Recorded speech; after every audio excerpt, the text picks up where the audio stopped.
ТикТок-шоу на Новом радио. 19:01. Друзья, что вас ждет во втором часе? Как обычно, яркая, интересная, интерактивная беседа с нашим гостем. Гость у нас сегодня очень интересный, гость у нас сегодня необычный. Самая нетипичная девушка в нашей стране. Очень-очень симпатичная девушка. Как правильно заметила Зарк, очень нетипичная девушка. Девушка, смотря на которую такой говоришь: ух ты, а что это у нас аниме, что ли, ожило? В общем, друзья, это... С которой можно поговорить о Наруто. Именно! Это мой человек! И это Оника Сэм! Пушка, друзья, у нас Оника Сэм.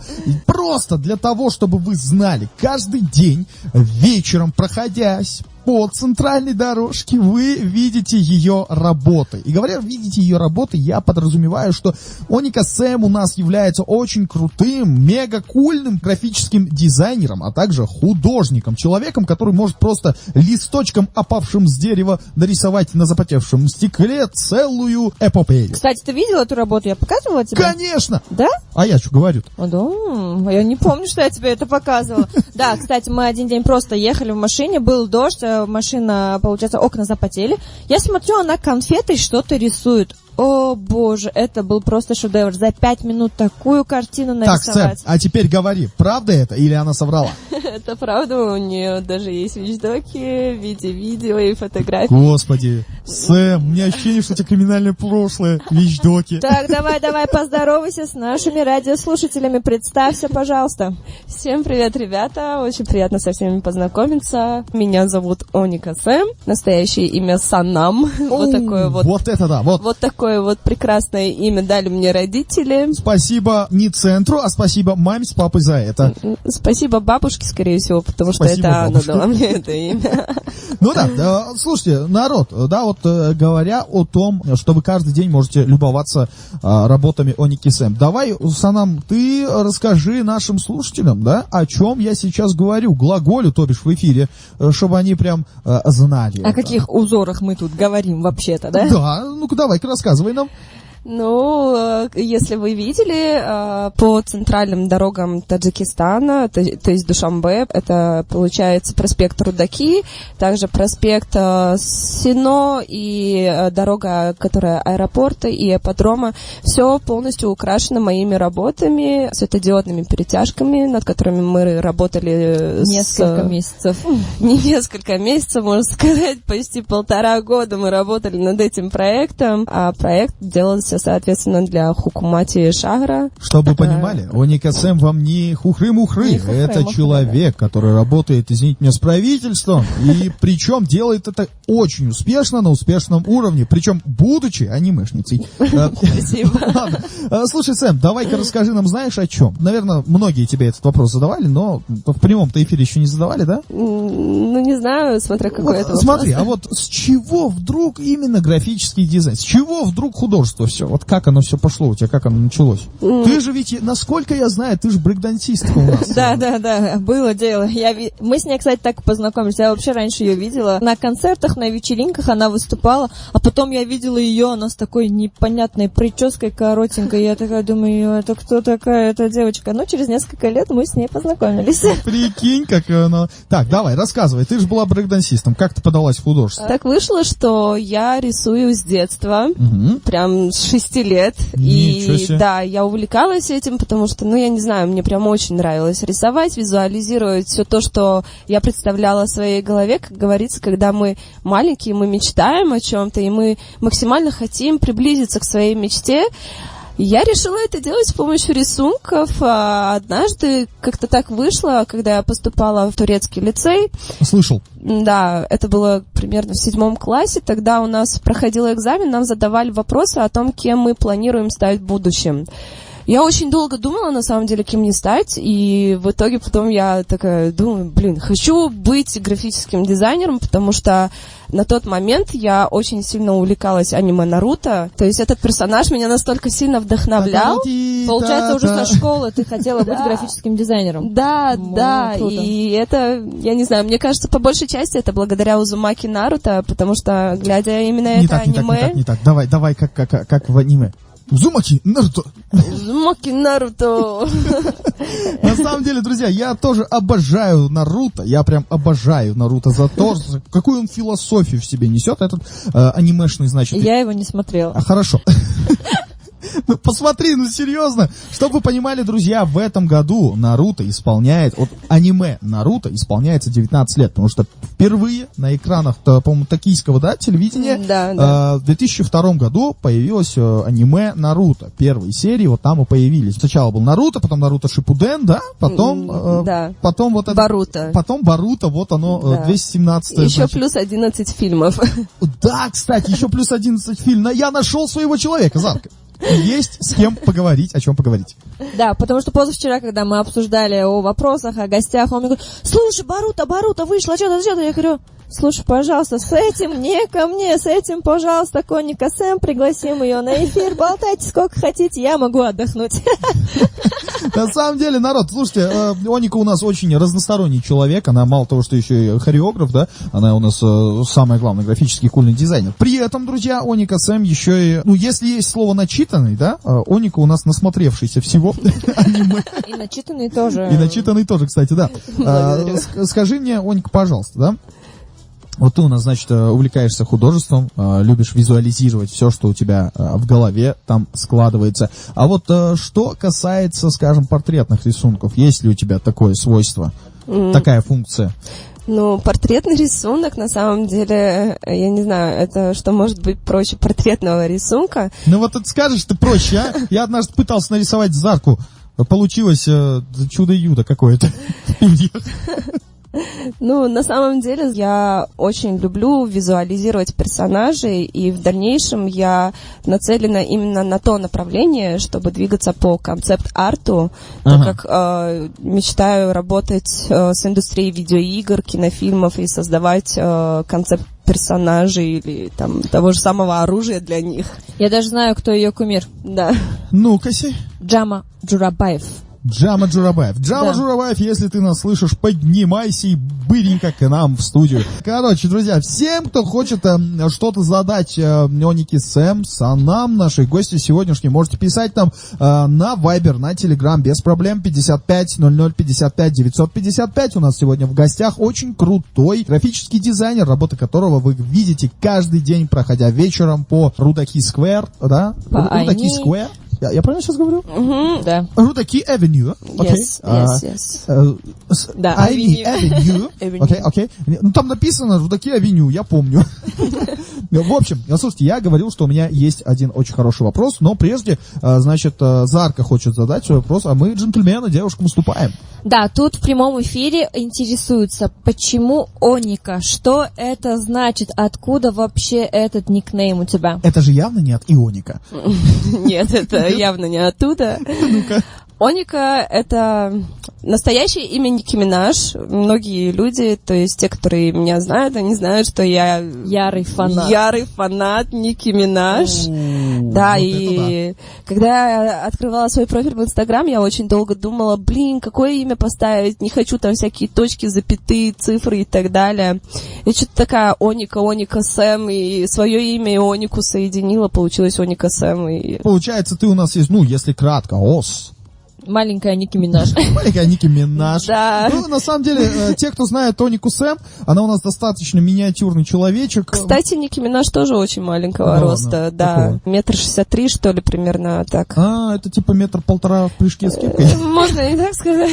Так что мы с ней далеко друг от друга не отошли, просто я худее, чем она. Кстати, да, друзья. Были я бы у тебя такие деньги, ты бы тоже была такая, как она. Да нет, я думаю, что если бы были такие деньги, как у Ники Минаж, у Санам, то она бы однозначно была бы такой же Санам, но при этом с огромной индустрией графических дизайнеров. Просто бы собрала вокруг себя армию графических дизайнеров. Так вот, мой вопрос заключается в следующем. Смотри, так как ты, значит, мечтаешь, ну, о персонажах, да, и обо всем таком, вследствие у меня вопрос. Как ты смотришь на то, чтобы создать первое таджикское аниме? И если бы это было так, то какие бы герои у тебя бы там присутствовали, какие бы у них были суперспособности? Мне кажется, что... У нее уже есть такие рисунки. Да, у меня уже есть. Я как-то думала создать свою серию комиксов, и серия из комиксов, что-то, знаешь, рисовка в стиле Гориллас. Да, вот меня они очень прям вдохновили, и я решила в такой же стилизации разработать свой комикс, но, соответственно, главные персонажи — это я и мои друзья. Так как наша жизнь — это абсолютный трэш, и я думаю, что если бы я в комиксах передала бы это четко и грамотно, думаю, было бы очень прикольно даже это в плане прочтения. Ага, зато всех нарисовала, а меня до сих пор нет. Так. Зато я у нее есть в Симсах. Да, и не только она есть в Симсах, у нее там есть еще и Сима, Моя кошка. ее парень. Ага. Еще она одна из тех самых редких людей, которым я делала брендинг. Ага. Кстати, у меня есть бренд-бук свой, который мне создала Оника Сэм, и сделала это подарком на день рождения. О таком только мечтать можно, чтобы получить бренд-бук от нее. Так, ага. А что еще, я не знаю. Смотри, вот смотри, комиксы — это круто, А вот если бы именно по аниме пройтись, вот именно аниме формат, то какой бы ты создала аниме-персонаж?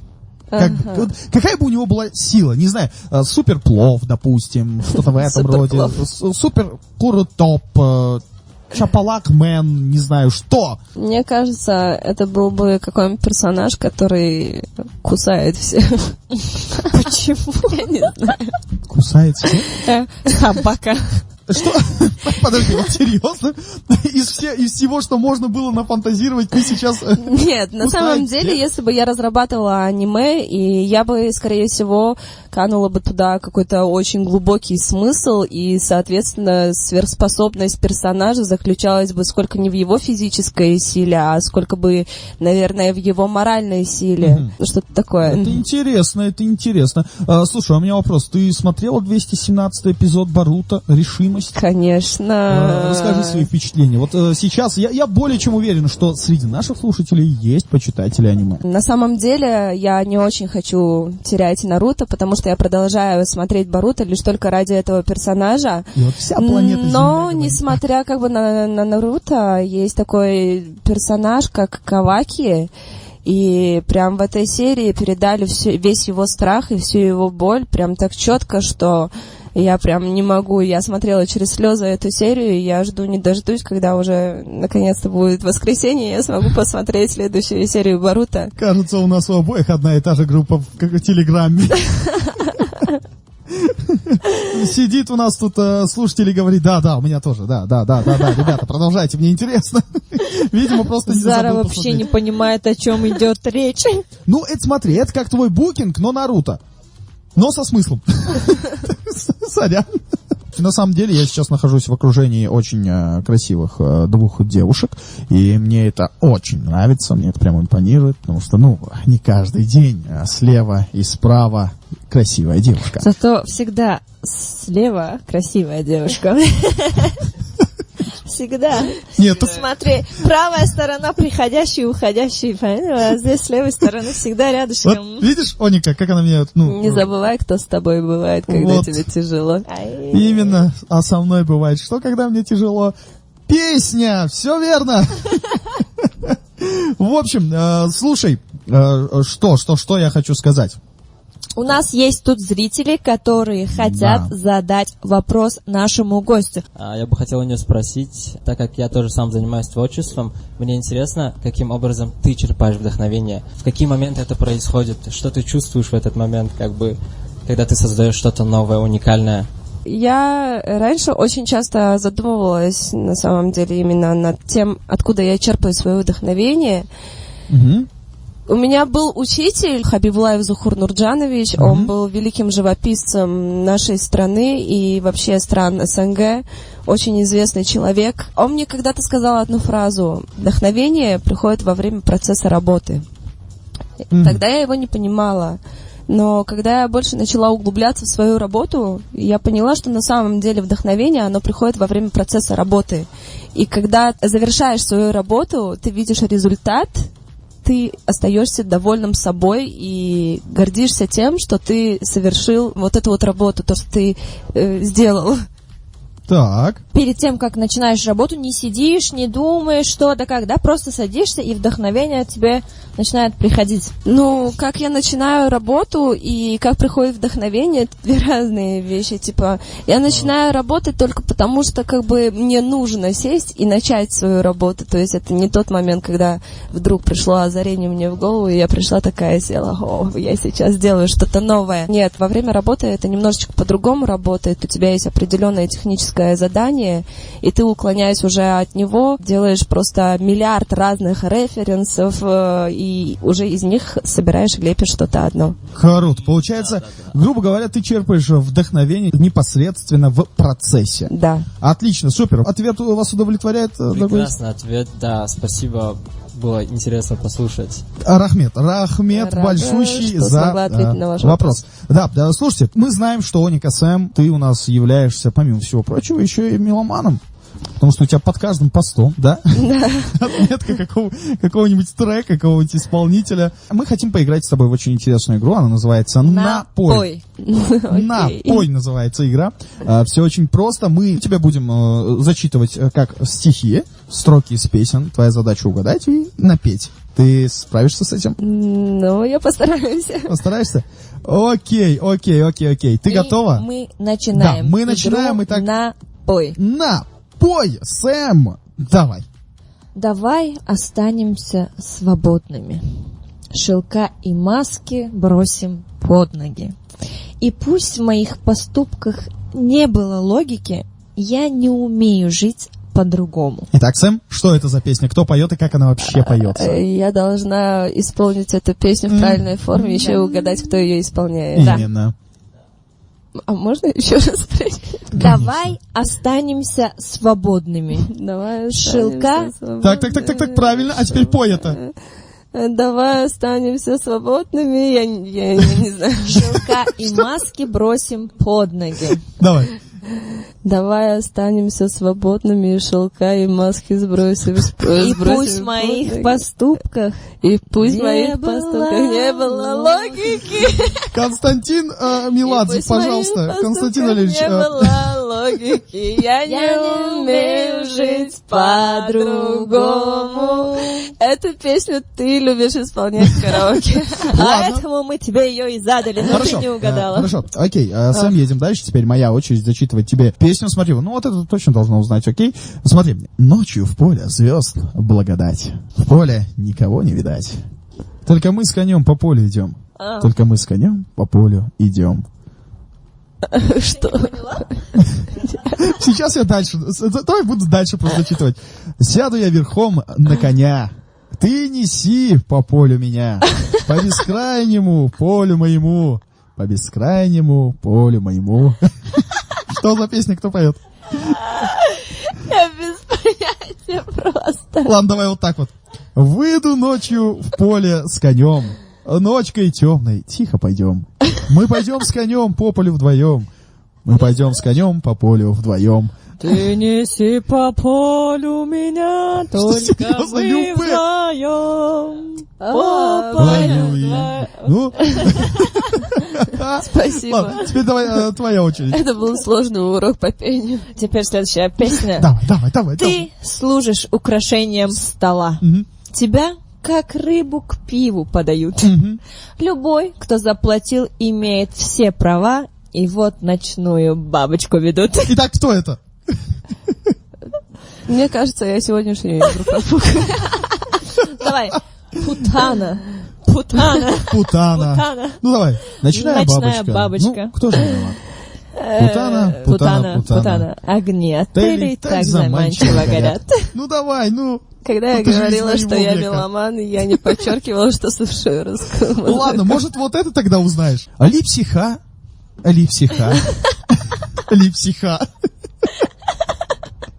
Мани на доллар. Может, хотя бы это узнаешь. Это что, инстасамка, что ли? Наконец-то. Хоть что-то. Хорошо, а тогда вот это, может, узнаешь, смотри. Ну, вот это ты точно должна узнать. Ну все, последнее просто. Если ты вот это не узнаешь, то все, официальный статус меломана, мы с тебя вот так снимаем и даем нашему зрителю. Договорились? Хорошо, смотри. Водил меня Серега на выставку Ван Гога. там было тёлок много, и нервы, как канат. Но я не недотрога. Дала понять с порога, на выставке Ван Гога я главный экспонат. На лабутенах. Ах. Я знаю эту песню, только я не знаю исполнителя. На лабутенах. Да. И хороших штанах. Да. Можно мне еще одну Давай, песню? давай. Я думаю, что ты ее точно угадаешь. Ну, давай. You have my heart, You have my heart. and we'll never be worlds apart. Oh, yeah. Maybe in magazines, but you'll still be my star. Ну, Baby, cause in the dark, ну ты вот это you должна can see узнать. shiny cars. And Это that's Ариана when we Амбрелла. Молодец. Давай. А теперь напой. With you, You I had always my share. Because when the sunshine is shine together, told you I'd be here forever. Say I'll always be your friend. Take me known I'm sticking out to the end. Да, все, давайте просто поаплодируем. Спасибо нам. Сэмми, ты выдержала, ты молодец, ты умничка. Спасибо, Держалась, спасибо. конечно, как могла. Все благодаря Заре. Ну, как ты могла не узнать Любэ? Я просто в шоке. Я тебе сказала, она не слушает русские песни. Ну, мы вроде из одного поколения с Сэм Но я практически, не верно? слушаю русские песни. Окей, у нас последняя рубрика, это «Вкинь лайфхак» называется она. Да, Зара, я придумал название рубрики. Лайфхак. «Вкинь лайфхак». Окей, ты у нас инстаграмер, у тебя достаточно обширная аудитория, по-моему, 16 тысяч сколько? 14 900. Ну, это почти 16. Плюс-минус. Немножко. Плюс-минус 15 Да, но сантиметров. смотри, цитаты великой современницы Настюшки Ивлеевой. Так вот, смотри, значит, это тоже большая аудитория, особенно в нынешних реалиях, да, когда очень сложно набрать аудиторию. Слушай, кидай-ка лайфхак нашим радиослушателям, как в Инстаграме вообще правильно набрать аудиторию и вообще, ну, в 2 словах, как правильно вести Инстаграм? Самое главное, это чтобы страница была индивидуальной, креативной и, соответственно, чтобы визуально она выглядела привлекательно, иначе многим пользователям просто будет неинтересно зайти на твою страницу, посмотреть, что там происходит, поэтому надо чем-то заманивать. Либо же каким-то функциональным и интересным контентом, который, допустим, дает пользователю какую-то информацию определенную.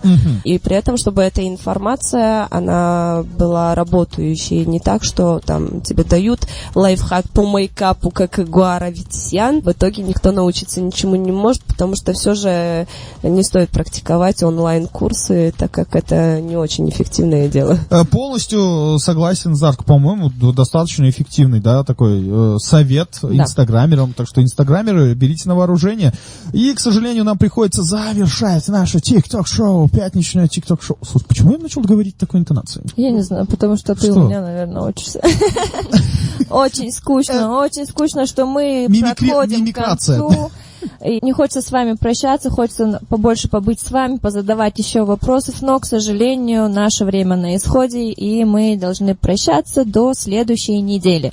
Да, друзья, друзьяшки, товарищи, родные, соотечественники, запомните, что бы вы ни делали, делайте это от души, делайте это с любовью. Неважно, ведете вы Инстаграм, ведете вы ТикТок, или у вас есть страница или аккаунт в Или вы Facebook. графический дизайнер. Или вы графический дизайнер. Кстати, Оника Сэм подтверждение тому, что если относиться к своей профессии с любовью, с уважением и с профессионализмом, можно добиться того, что твои работы будут украшать твой любимый город. Конечно, Кстати, конечно, лично от себя говорю тебе большое спасибо, потому что я лично тащусь как удав по щебенке от этого дизайна, от этих неоновых натяжек. Мне очень приятно. Да, и я очень люблю вот эти четкие геометрические узоры, которые сочетают в себе национальный орнамент. Это круто. Оника, спасибо тебе большое, что сегодня пришла к нам, пообщалась с нами, Вам сыграла с нами в игру. спасибо, Зарчик, что пригласила меня сюда сегодня. Тебе спасибо, Умидич, мой дорогой бро, Мой из дорогой Канохи, да, из Канохи, из Акацки клана.